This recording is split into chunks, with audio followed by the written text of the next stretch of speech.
activity. He became the manager of Nike's Native American business in 2000 and has led the development of the Nike Air Native N7 shoe, the N7 retail collection, and the N7 fund.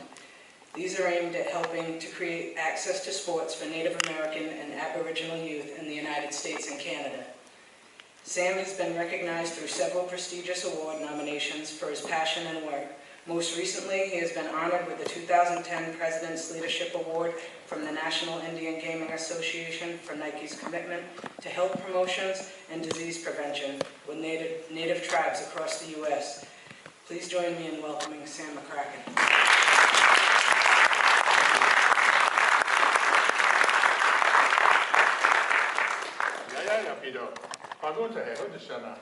My name is Sam McCracken. That's my given name. I reside from the great state of Montana. I grew up on a rural Indian reservation in northeastern Montana. We were a farming and ranching community up there, and I come from very humble beginnings, as many of you here in the room come from. What I'd like to do is take you on a bit of a journey. Share a bit of a story with you.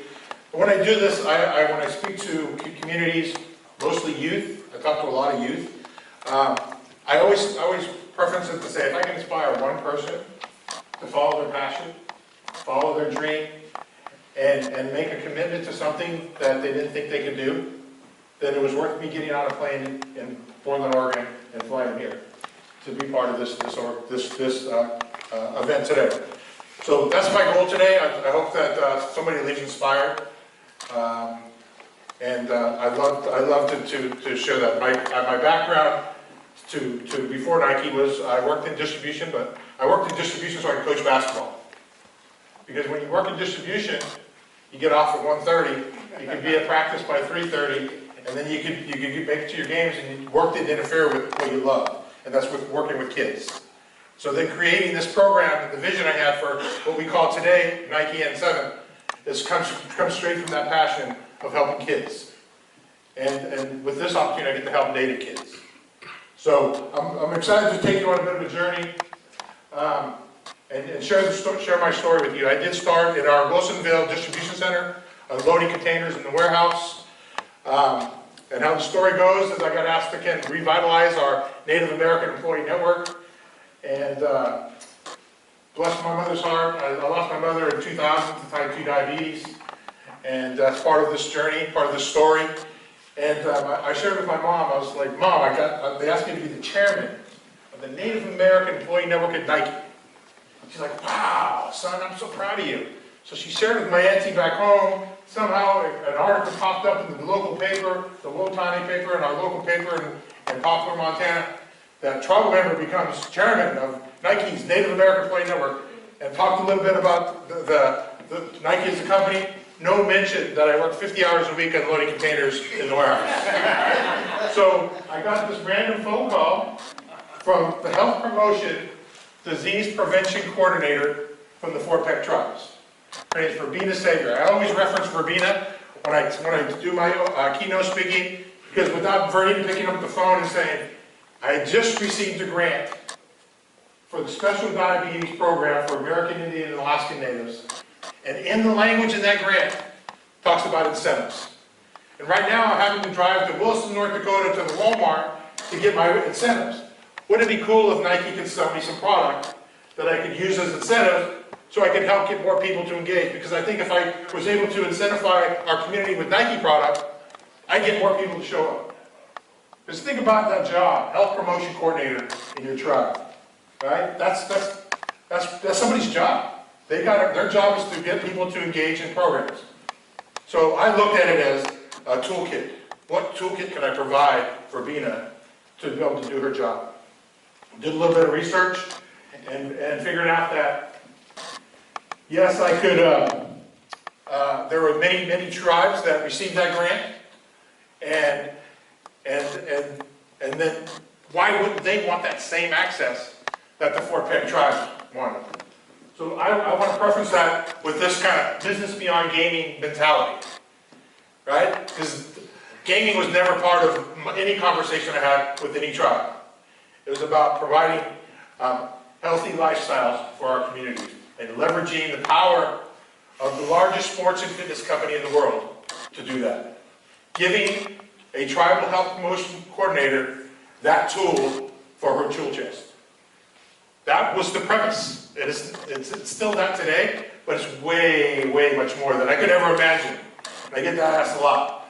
So as you look at it, I'll share with you our mission statement. And this is what the premise of I built my one-page document. It's to bring inspiration and innovation to each and every athlete in the world. If you have a body, you're an athlete. So it doesn't eliminate anybody. This is the mission statement of the company that I get to go to work, wake up every morning and I go to work for.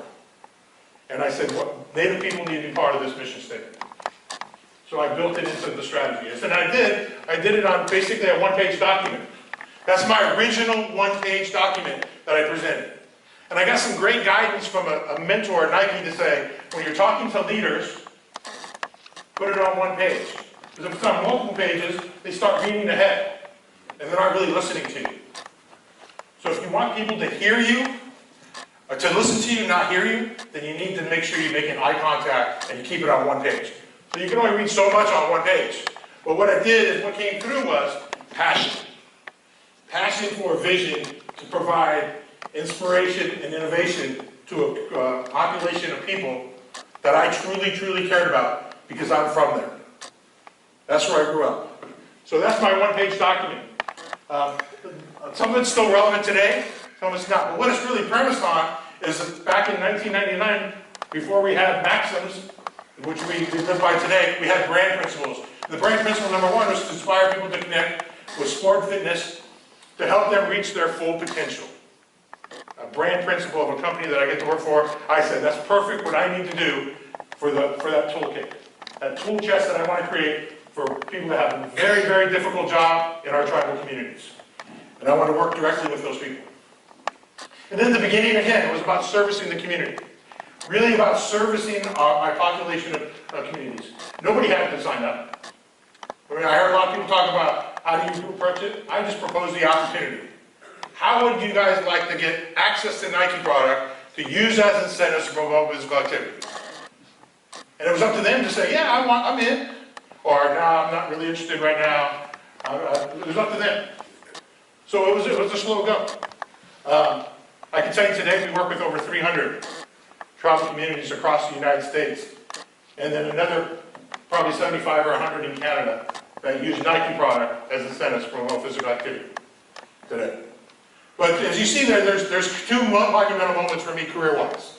One is the first one, and you see that's our global president of operations, Gary DiStefano. And I was fortunate that Gary took me under his wing and felt the passion that I had for my community and wanted to give me the tools to be able to do that. So what Gary is doing is he's signing the first ever memorandum of understanding between a for-profit company and a government agency for the betterment of one community. So that document being signed is an MOU between Nike and the Indian Health Services. And when you think Indian Health Services in our community, maybe not the greatest thoughts happen, right? There's a lot of history there, a lot of baggage there. But what we looked at it as is an opportunity to connect directly through the community through a unique partnership. How can we help enhance the lives of our community with the health governing piece of our people, right? The Indian Health Services basically owns the health governance of our people. So how are we going to do that? And that's a reauthorization of that document. We're on our third iteration now of that document because it continues to add value. When you look at the logo, so I go back to this because what happened from that document is monumental for me personally and monumental for my community. From that document came some scientific research around a complication that our community has around type 2 diabetes. And the people who have type 2 diabetes or are pre-diabetic, what we found out is there's a complication called neuropathy. And neuropathy happens when you lose the circulation in your foot because of the complications of diabetes. So if you go back and you do some research in our communities, we probably are in the top 5 in amputations in the United States because our people tend not to take care of their feet. Well, I happen to work for a shoe company that makes shoes. So we went out and did foot scans and did some scientific analysis and saw there that people who had the onsets of neuropathy had a little wider foot base, but they were wearing our shoe at a larger size. So you think that you have a larger size foot, a size 9 foot, they're buying 9.5 or 10 shoe to go out and exercise to compensate for their width. So what we did is we went out and created a shoe called the Air Native.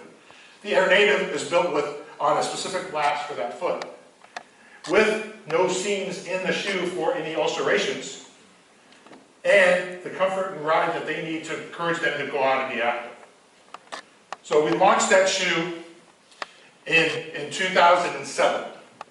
We signed the document in 2004. So lots of work behind the scenes with IHS to make sure that we're building the correct product for this community. One of the things I wanted to make sure is that the product had a mark on it that made sure it belonged to our community. It belonged to our...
We call those things move moments.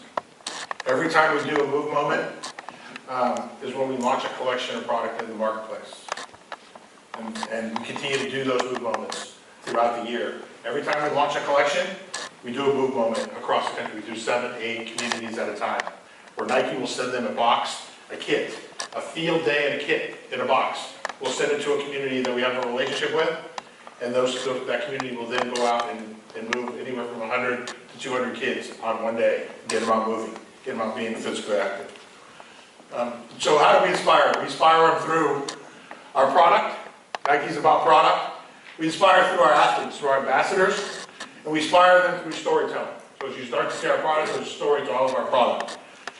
And again, product is king, so as you look at it from us, I would be remorse if I didn't put a product slide up there, because N7 is really about product. That's what we have, because that's Nike's contribution to the fund. That's what they do. They have product, right? And they have brand stories, they help us tell stories. Our muse, who we're making this product for, the 17 to 20-year-old Native athletes. We believe the 17 to 20-year-old Native athlete can influence all of you in this room, but they can also influence people who are younger than them. So we really focus on, when we build product, we build it for them in running, sports, basketball, and then we call sportswear. How a kid expresses themselves as a Native youth. We want them to be able to express themselves through the product that we build. We have a whole list of ambassadors. So all of these athletes, a great story about this is when N7 started kicking off, my Bo Jackson, we call it my Bo Jackson of N7, the guy who knows, is Notah Begay III. He's been my partner, my colleague, one of my best friends in the whole world. He's by me with this thing, and he's standing behind me. He's the one that talks to Jacoby. He talks to Bradford. He talks to the other athletes. I'll share with you guys that's not up there is we were very fortunate when I went to the convening at the White House about a month ago for the launch of Gen I, that we signed Jude Schimmel, the Schimmel family of very, very inspiring kids. Jude Schimmel, who played 4 years of basketball at the University of Louisville, actually came to me and said, how can I become an ambassador? She signed up, she's part of our family, and she's doing a great job getting out motivating kids. Jude just launched a book. Anybody want to read an inspiring book? Jude Schimmel just launched her book 2 weeks ago. If you go to judeschimmel.com, you can pick up her book. But these athletes have all committed to the mission of Inspire and Enable 2 million Native youth to participate in sport and physical activity. The enable piece. So how are we going to participate in sport and physical activity by 2022? Why is that number up there? It's 7 years from now. 7 years from now. And I work for a company that loves challenges. They told Sam, put a stake in the ground. What's your target? When are you going to get to those kids? When are you going to move them? I had to pick a day. I said, what? 7 years from now, let's do it. Let's get after it. So we do it. So how do we enable movement? We enable movement through our fun. We enable movement through our move moments. So the video I just showed you. And we enable it through partnerships. So all the programs that we fund, the partnerships, Gen I, Wings of America Running Program, the Center for Native American Youth based on Washington, D.C. Those are our partners. They're all committed to the same mission of N7, inspiring kids. And so as I share with you the grant process, so I'm trying to be really humble about this because it's never about me. Right? Because if Nike told me we can't do this today, there's a warehouse out there that I could probably go work at. Not that that's probably where I'd go, but if I needed to, I have a lot of experience in distribution, I'd probably get hired at a warehouse when I go to containers somewhere. So it's always about the kids. I always put them first. And I can tell you today, since 2009, we're going to announce 77 U.S. grants in the next 2 weeks for FY15. Our fiscal year runs May 31st through June 1st. So we're going to do it for the end of fiscal year. With that, we will exceed $5 million to go back and inspire Native kids to participate in sport and physical activity. It's the commitment of our consumers, it's the commitment of our company, and it's the commitment of Sam Crackett that we want to continue to do that. So if I could share with you one final story before I come to the close, I want to share with you a program that we sent some funding to. And then I'll let them tell you what sport and physical activity means to them.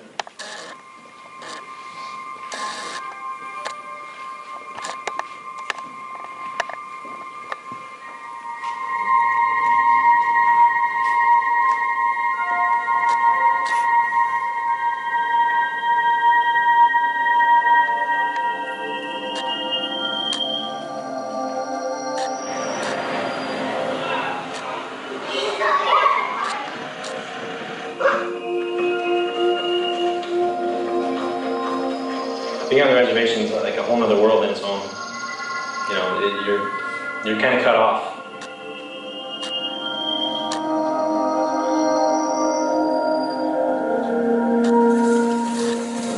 You can look in any direction, so you won't see a lot for miles and miles and miles. And you have to drive a long way to get anywhere.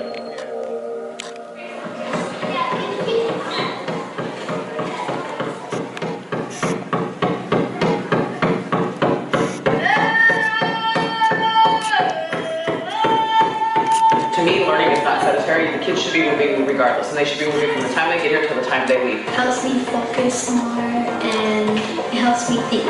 If we give them opportunities to release some of that energy in a positive and proactive way, that's the best. And I think with that, our academic scores have also increased. We were done exercising, I was able to think more because then all the energy that is down by your body goes up to your brain. And I tell them, get your blood flowing up to your brain to make you like an amazing thinker.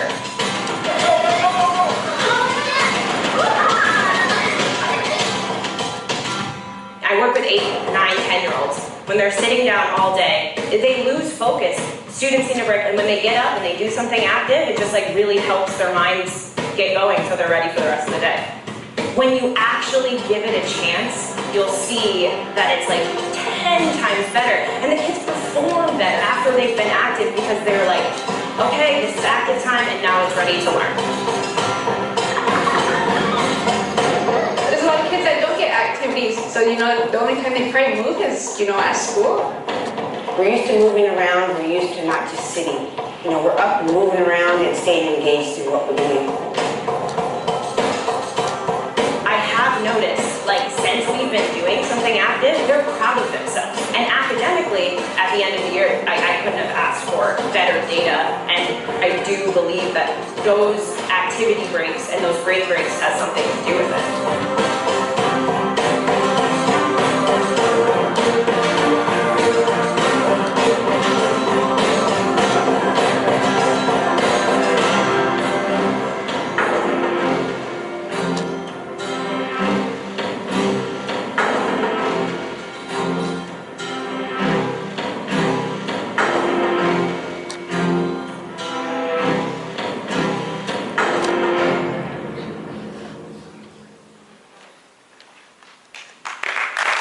Today, the Air Native has not been sold at retail.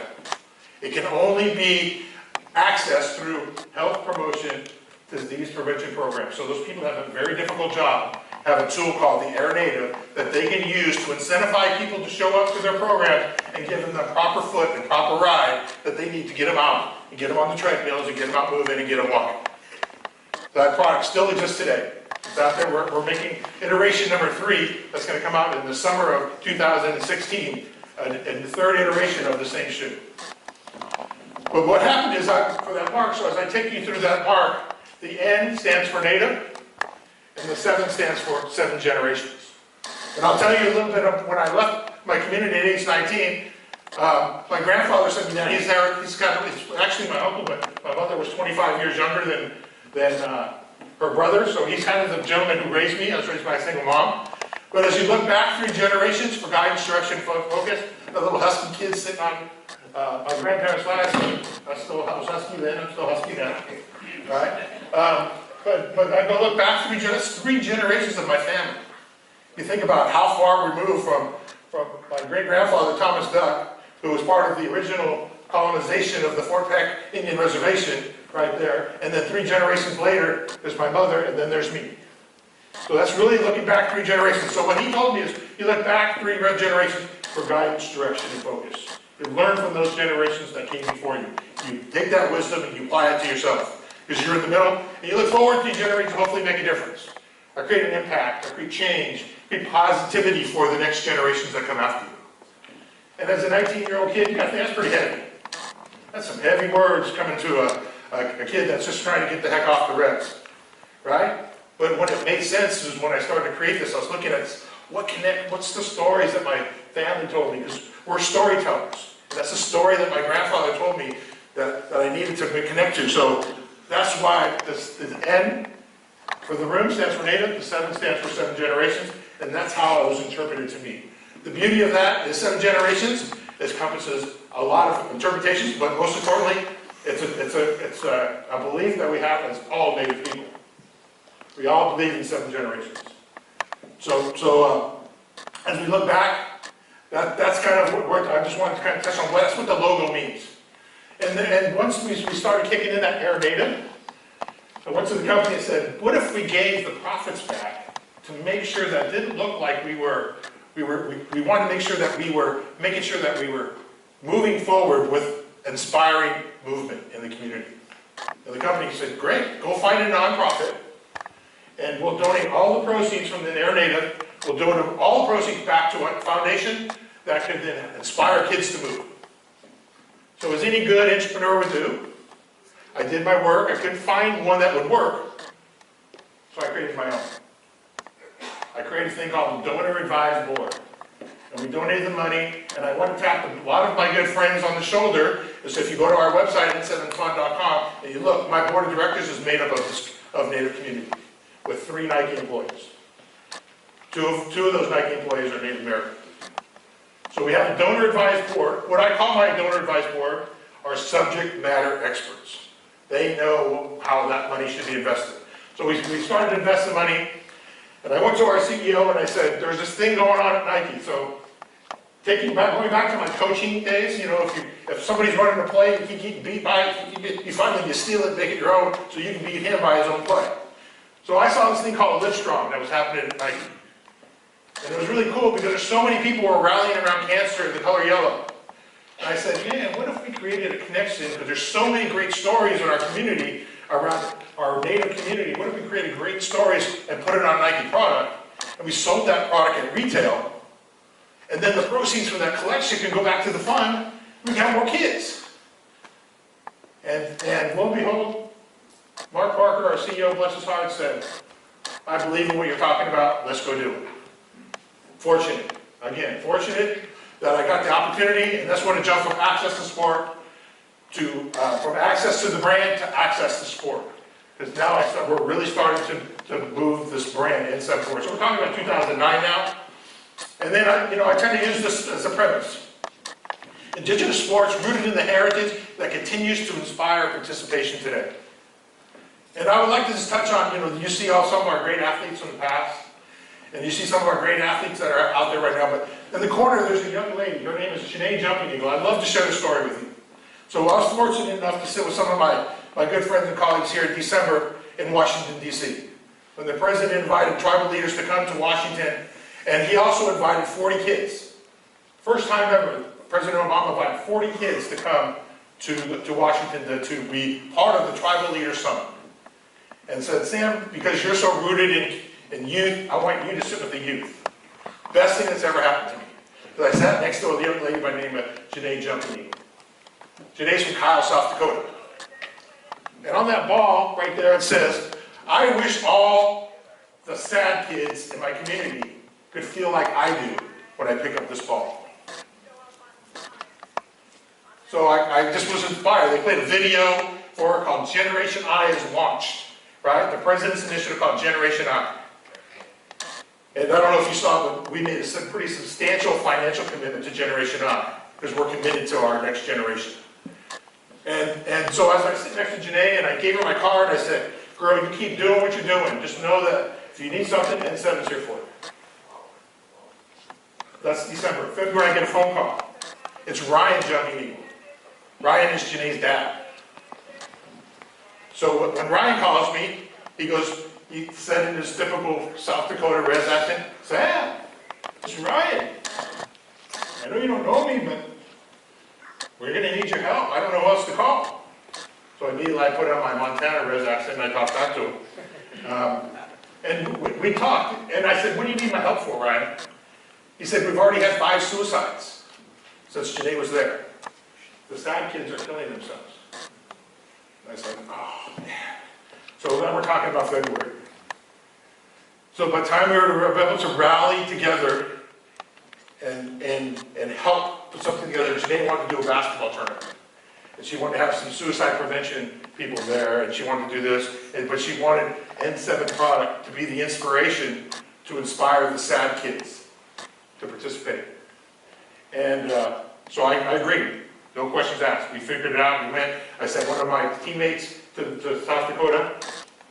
By the time we got there, we're talking 45 days from the first call from Ryan to the event. 17 kids committed suicide in Kyle, South Dakota. You know how many people live in Kyle, South Dakota? How many people live in Kyle, South Dakota? Let's start there. Right? How many people live in Kyle, South Dakota? Not many. And they go to high school, you can think their high school's K through 12. They got 120 kids. Of those 120 kids, 17 of them chose to take their lives. Crazy. Crazy. Breaks my heart that our kids feel that way, that they choose, that there's not hope for them to live. So they choose to die. So for me, that's a call to action for me. So I want to share that story. So this is our call to action. As we look at these statistics, these are real life statistics, whether they directly face our kids or not. These are statistics that my team has dug up. And as you look at it, these are the areas of focus that we look to fund programs with N7 resources. We fund programs with N7 resources. So looking at the demographic, we're talking about 6 million people in North America that check the box to say Aboriginal, Native American, First Nations, Métis. We're talking North America. 2 million of them are kids under the age of 18. As we look at N7 from a brand truth perspective, so as we're diving into the business people, now I'm going to put my business hat on. Okay? Take the passion hat off, put a business hat on. We got brand truths. For N7, sport is our passion. Sport. We want kids to play, know and believe sport. Youth is our energy. The next generation to affect is right now. We have an opportunity right now Consider it as our innovation. So as you spoke about the earth and everything, all of our product is environmentally preferred product. I want to make sure that if it has an N7 logo, we've used minimal waste. We've taken it out. We're using non-toxic, we're using organic cotton t-shirts. We're making sure that the earth is number one for us as we build our product.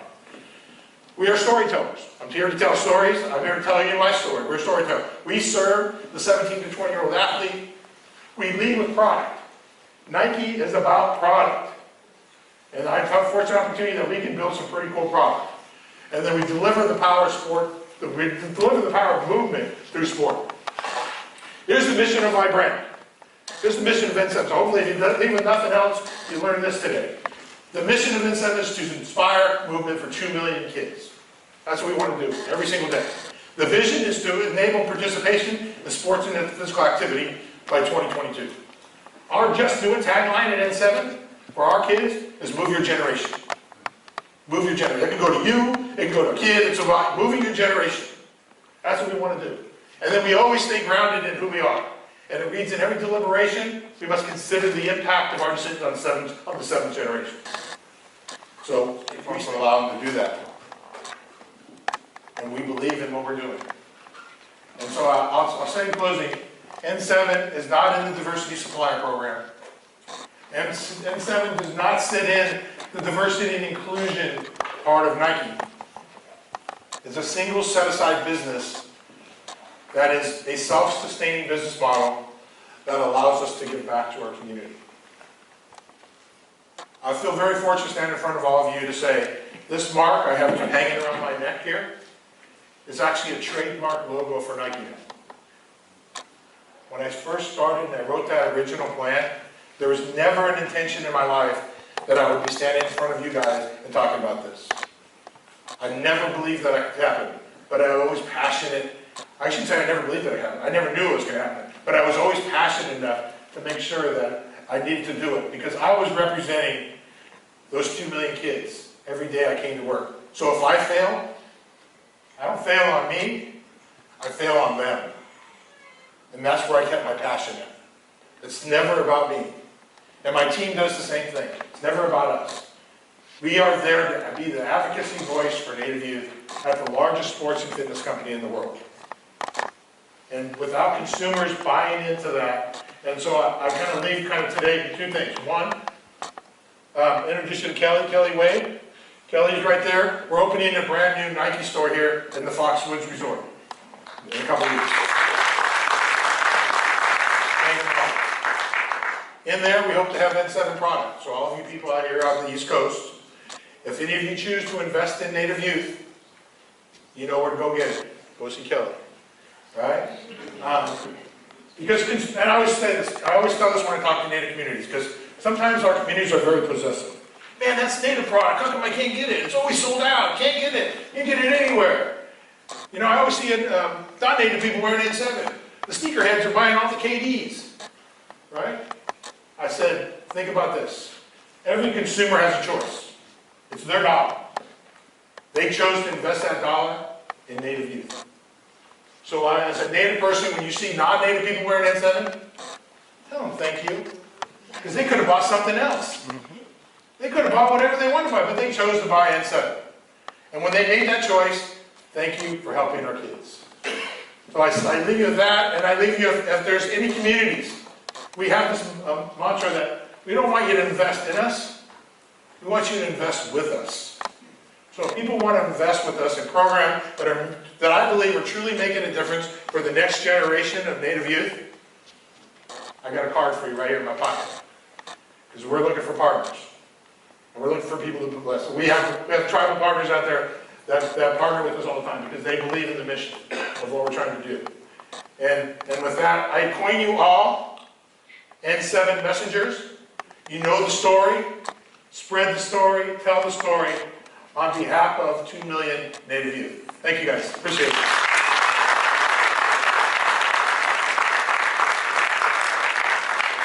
In our traditional way, as we do as Native people, I would like to bring up Jade and thank her for her commitment to not only this initiative, but the future of business in Indian country.